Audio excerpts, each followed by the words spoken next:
प्रकार से अपने आप को शरीर से अलग समझ लेता है, वैसे ही ज्ञानेंद्रियाँ, कर्मेंद्रियाँ, प्राण, अंतःकरण इन सबसे अपने को अलग अलग समझ लेता है।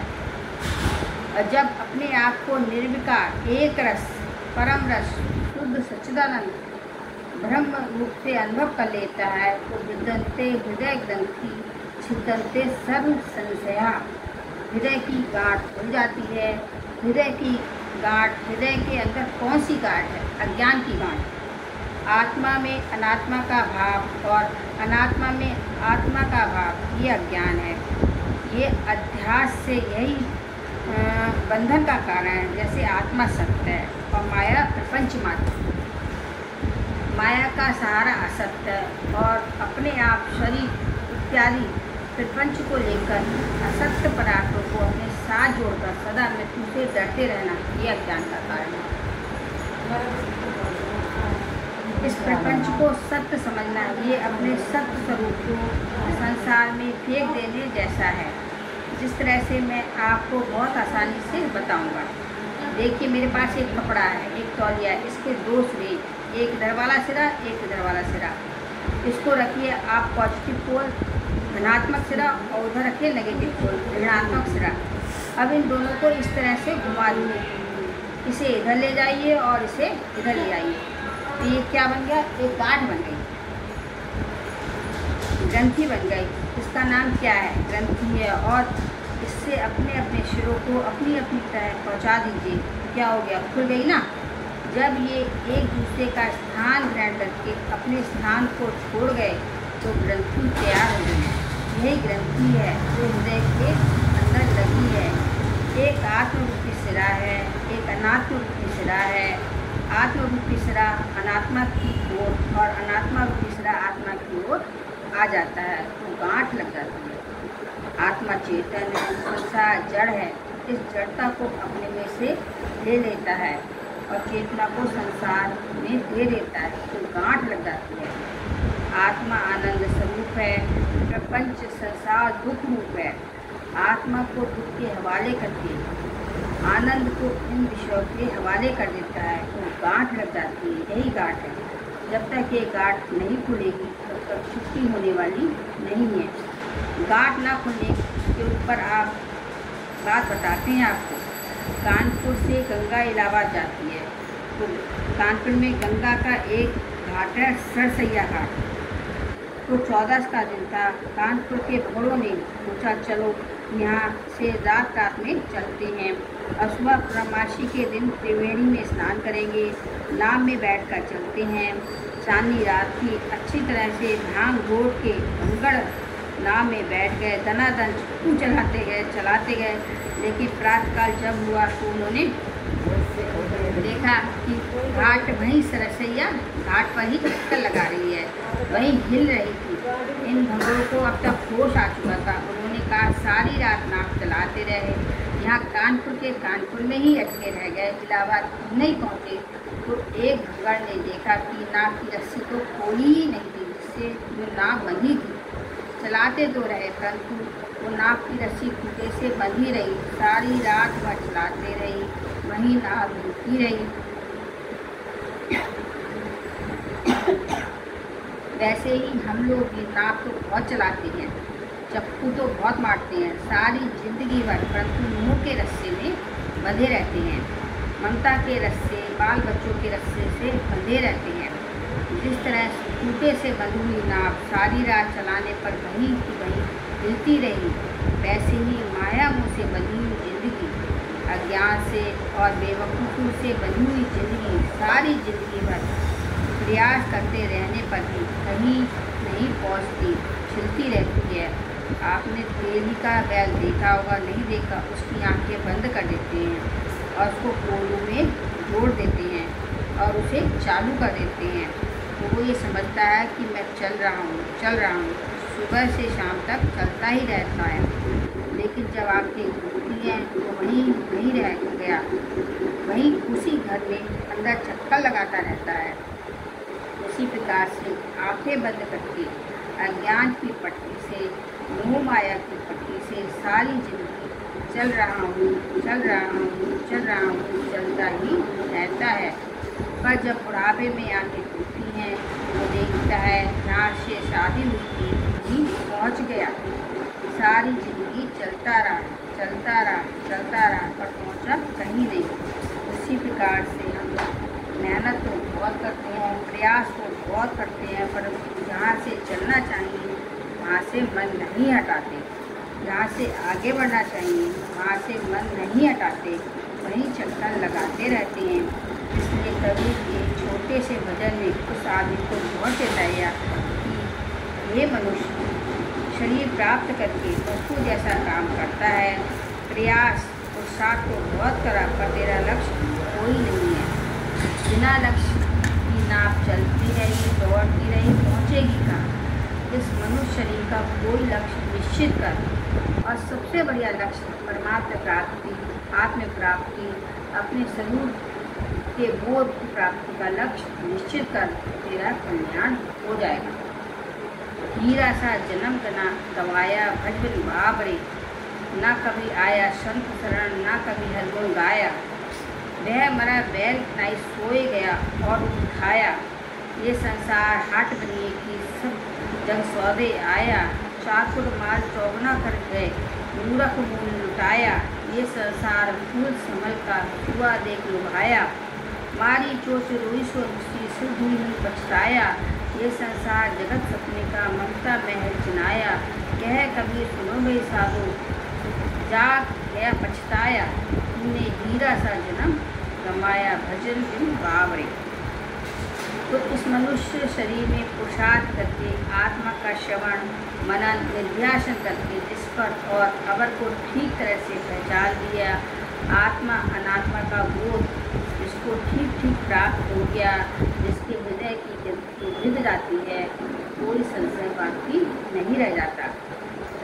सारी जिंदगी सुन के भी आदमी संशय के अंधेरे में भटकता रहता है। और इसमें संशय की बात क्या है? सीधी बात है, तू इस नासमझी से बंधा हुआ है, समझदारी से छुट्टी पा जाएगा। अज्ञान के अंधेरे में भटक रहा है, ज्ञान के उजाले में इस भटकन से छुट्टी पा जाएगा। अपने आप की भूल से भटक रहा है, अपने आप के ज्ञान से छुट्टी पा जाएगा। बस जरा सी बात है। एक बेवकूफ़ थी, उसकी घरवाली का नाम था फजीती। तो फजीती हो गई तो बड़ा दुख हुआ, पूछने लगा जी आपने मेरी घरवाली को देखी है? हमारी घरवाली देखी है? कहने लगा पहले तो उसका नाम तो बता। कहने लगा मेरा नाम बेवकूफ़ है और घरवाली का नाम क्या है? फजीती। बोले फिर चिंता मत कर, जहाँ जाएगा वहीं मिलेगी। बेवकूफ़ और फजीती का तो अनादिकाल का संबंध है। वैसे ही जब बेवकूफ़ी और अविद्या रूपी अंधेरा अपने गले पड़ा हुआ है तो आज उसको दुख की कमी नहीं है। जहाँ जाएगा वहीं दुख मिलेगा, जहाँ जाएगा वहीं अशांति मिलेगी, जहाँ जाएगा वहीं भटकता फिरेगा, जहाँ जाएगा वहीं झगड़े टंटे मोल लेता फिरेगा। लेकिन जो समझदार हैं, ज्ञानवान है, उन्हें कहीं भी कोई झंझट नहीं। इसलिए समझदार ज्ञानवान जिसको आत्मा अनात्मा का ठीक बोध हो गया है, उनको कोई संशय नहीं रह जाता। क्षीयन्ते शास्त्र कर्माणि, ज्ञान में और एक विशेष बात है, आत्मज्ञान होने पर सारे कर्म यही निबट जाते हैं।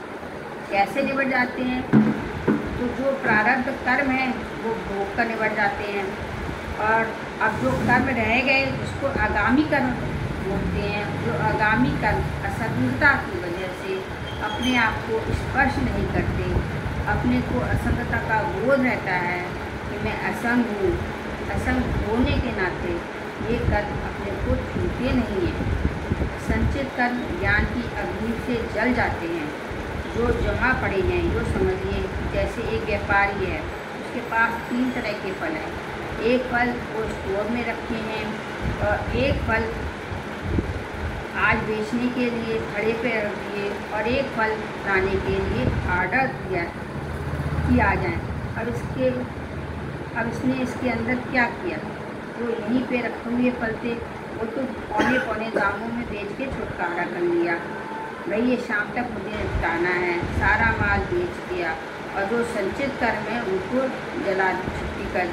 अब आगे मुझे दुकान चलानी नहीं है और जो आगे के आने वाला है उसका ऑर्डर कैंसिल कर दिया कि भाई अब मुझसे क्यों मांगते, जब तुम कृपा करके यही रोक रखो। इस प्रकार से जैसे वो फल वाला जब छुट्टी चाहता है तो जो खड़े पर रखे हुए फल हैं जो आज बेचने हैं उनको औने पौने में बेच कर एक तरफ कर देता है, संचित कर्मों से छुट्टी पा लेता है, निपटाकर आगामी कर्मों के ऑर्डर पर नहीं देता। श्रीयंत्य चास्य कर्माणी, ज्ञान के तीनों प्रकार के कर्म ही निवृत्त हो जाते हैं। संचित कर्म ज्ञान से निवृत्त हो जाते हैं, प्रारब्ध कर्म भोग के निवृत्त हो जाते हैं और आगामी कर्म असंगता से रहते नहीं।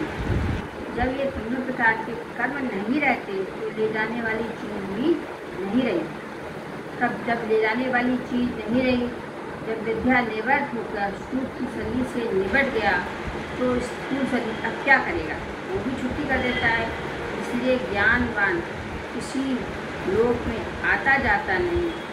जैसे जल के साथ जल मिल जाता है वैसे रोटी के साथ रोटी मिल जाती है, वही परमात्मा के साथ एकरूपता को प्राप्त हो जाता है और संसार के जन्म मरण के चक्कर से उसकी छुट्टी हो जाती है। जब आत्मा अनात्मा को ठीक ठीक समझ लिया जाता है तो हृदय की गांठ बिध जाती है, कोई संशय शेष नहीं रह जाता, सारे कर्म ही क्षय हो जाते हैं और व्यक्ति अनंतता को प्राप्त होकर जन्म मरण के चक्र से छुट्टी पा जाता है। एक बात विशेष और बताएं, इसको आत्मज्ञान है। जो जीते जी मुक्त है, ऐसे नहीं कि मरते मुक्त होगा।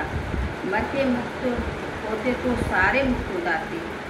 जितने भी मरते हैं व्यक्ति मर के मुक्त नहीं होता, समझ से मुक्त होता है। आदमी मर के छुट्टी नहीं पाता, फिर वहीं आ जाता है। जिस प्रकार सोने के बाद आदमी जागता है उसी प्रकार उसी घर में जागता है, उसी परिवार में जागता है, उन्हीं संस्कारों में जागता है, उसी दुनिया में जागता है। नींद में कोई फर्क नहीं पड़ता। उसी प्रकार अज्ञानी व्यक्ति शरीर छोड़ेगा भी उसी दुनिया में फिर वापस आ जाएगा। जैसे जागते ही व्यक्ति अपने परिवार में वापस आ जाता है, लेकिन ज्ञानवान समझदार जो होता है वो जीते जी मुक्त होता है। जिस प्रकार पका हुआ नारियल छिलके में रहता हुआ भी छिलके से अलग होता है, कच्चे नारियल की भी छिलके के साथ चिपटी रहती है, उसके अंदर पानी रहता है, लेकिन जिस समय पक जाता है और अंदर से पानी निबट जाता है तो गिरी छिलके के अंदर रहते रहते छिलके से अलग हो जाती है। ऐसे ही ज्ञानवान वासना के पानी को पान करके इसे शरीर इत्यादि के छिलके में रहते हुए भी अपने शरीर से मुक्त है, इन छिलकों से बिल्कुल मुक्त है।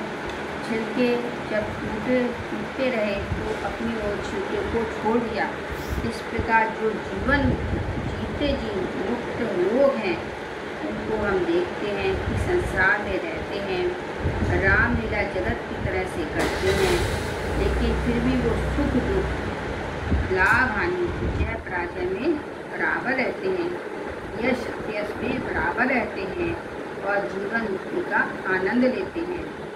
इस जीवन की स्थिति का कल हमने वर्णन किया था कि शरीर के भोग के अनुसार जो कुछ प्राप्त हो, उस शरीर के भोग के अनुसार प्रारब्ध अनुसार प्राप्त हुए पदार्थों में अपनी पूजा अनुभव करें कि मेरी पूजा हो रही है। जो प्राप्त नहीं है उसकी चिंता न करें और जो प्राप्त है उससे काम चलाएं। जो प्राप्त नहीं है उसकी चिंता न करें, निश्चिंत रहें। इस प्रकार मुनिराज वशिष्ठ कहते हैं, हे राम, इस प्रकार अपने आप में संतुष्ट संतृप्त आत्मा से मुक्त मैं इस खेल को खेल की तरह देखते हुए सदा मस्त रहता हूँ। विक्षेप ऊपर ऊपर से मुझे दिखता है पर अंदर लेश मात्र मुझे विक्षेप नहीं है।